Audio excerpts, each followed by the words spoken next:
Hi everyone, and welcome to The Art of the Flow. My name is Jenna Dobson, and I'm a marketing coordinator here at Procedureflow. In today's video, I'll be showing you how to personalize and customize your flows to fit your organization's brand. On the right, you'll see the topics that we will be discussing in today's video. Feel free to jump ahead to any of the parts that interest you. Let's get started. Here, you'll see that we have 3 example companies set up for the demonstration. We have Bolt Energy, which is an example of a utility company, Town of Candyland, which is a 311 center, and Soundify, which is a retail company. We're going to start with Bolt Energy, the utility company. Bolt Energy uses this as the agent portal. Agents need an easy-to-follow, efficient flow that will help them provide their customers with top-level customer service. To begin, let's recap what each of the shapes mean. The green parallelogram is used when we're talking about data. The yellow diamond is used when we're talking about a decision that the agent can make. The blue rectangle is for an action. The purple rectangle is for a backstory or information. And finally, the red oval at the bottom signifies an endpoint. Next, let's go over how to increase the font size and add in a heading for your text. We're going to go into the accounts and billing subflow. As you can see, the subflow is looking a little plain. We're going to switch to our draft and edit. Our next step is to click on the font that we want to change. Procedureflow uses markup. So when you want to make heading 1, we can use 1 hashtag. 2 will give us heading 2, and 3 for heading 3. For this example, I'm going to use heading 2.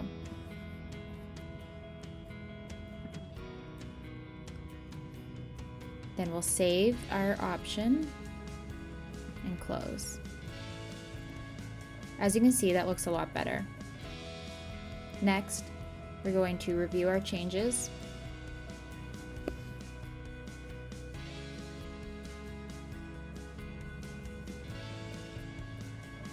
And approve our change. Now our edit is live in the flows. Finally, we're going to talk about how to link out an image to an external source. For this example, we're going to use Salesforce. So we're going to go back into our draft and edit. Start off by choosing a plain text box and place it where you want your picture to go. In the text box, we input the coding for linking an image to an external source. I pasted this from the clipboard, but feel free to pause to write it down if this is your first time seeing it. Remember, you can always go to formatting help if needed. In the hyperlink section, we put the link to where we want the image to go, and in the image section, we put the link to where the image is hosted. For this example, we're hosting our image on Imager. We click Add, and our image is saved. I'm going to connect our account information box to the image. Click Save. Close. That looks a lot better. Then I'm going to go through, review the changes, and we're good to go. You can use inserting an image like this as a good way to integrate anything that you want from an external source. We also integrated Salesforce down here at the bottom at the end of our flows. Next, let's go into the Town of Candyland, an example of a 311 center.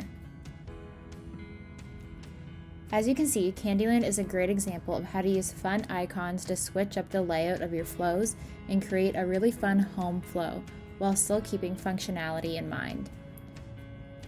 For this example, let's start with how to insert images that we can use to represent our subflows.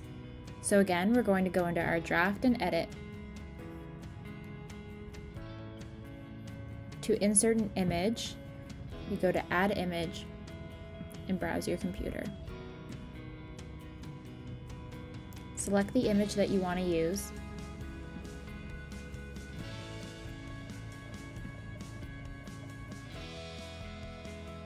Place it where you want it to go. A quick tip, if you're editing and moving around the location of your image, hold on to the shift button when you're moving the icon around, and it will reshape and resize your image without messing up the dimensions. Next, we're going to title our subflow. If you don't already have a subflow existing, you can create a new flow. And then play around with it until it looks like the way that you want. While we're in here, we'll go over how to italicize and bold your font. Bold your font using markup. You can use 2 asterisks. For italics, you can use 1.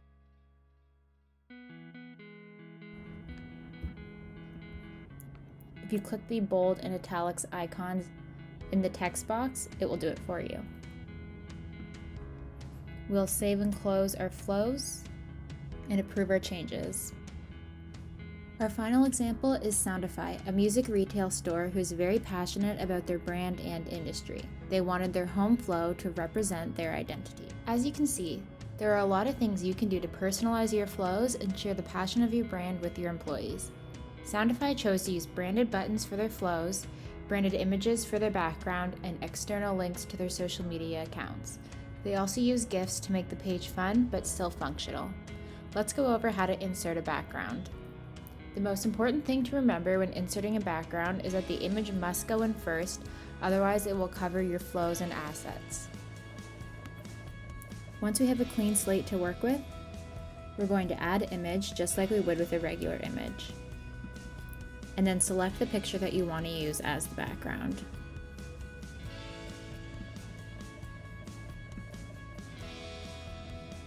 You'll want to readjust it and reformat it so it fits the layout of your flows. Once you have it set up the way you like it, you're able to go in and start mapping out your assets. For the sake of this demonstration, I copied and pasted the flows that we had before.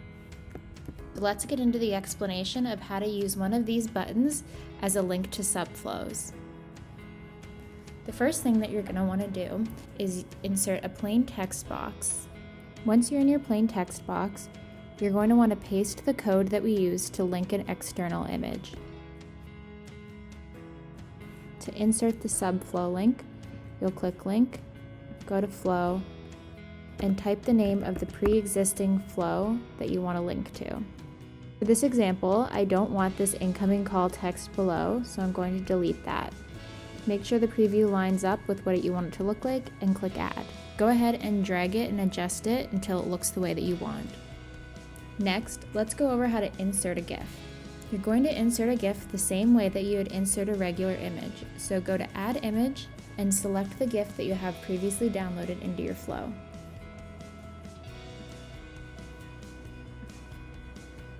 Adjust it so it fits the way that you want. Now that we have our GIF set up, let's go ahead and add the link to the music video. I'm taking the text box that we used and I dragged it to where I wanted it to go. Next, highlight the text and click the link and paste the link to the music video.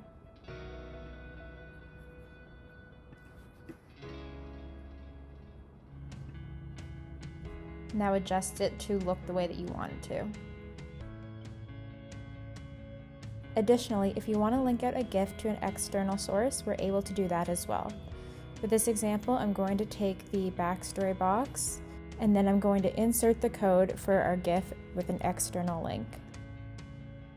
In the hyperlink section, paste the external link. Ours is to the music video.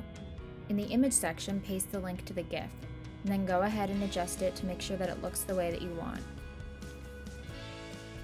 And there we go, we have our Soundify home flow set up. Thanks for watching, and we hoped you learned something. If you have any suggestions for what we should cover next, let us know in the comments down below or at Procedureflow on any of our social media accounts. Thank you.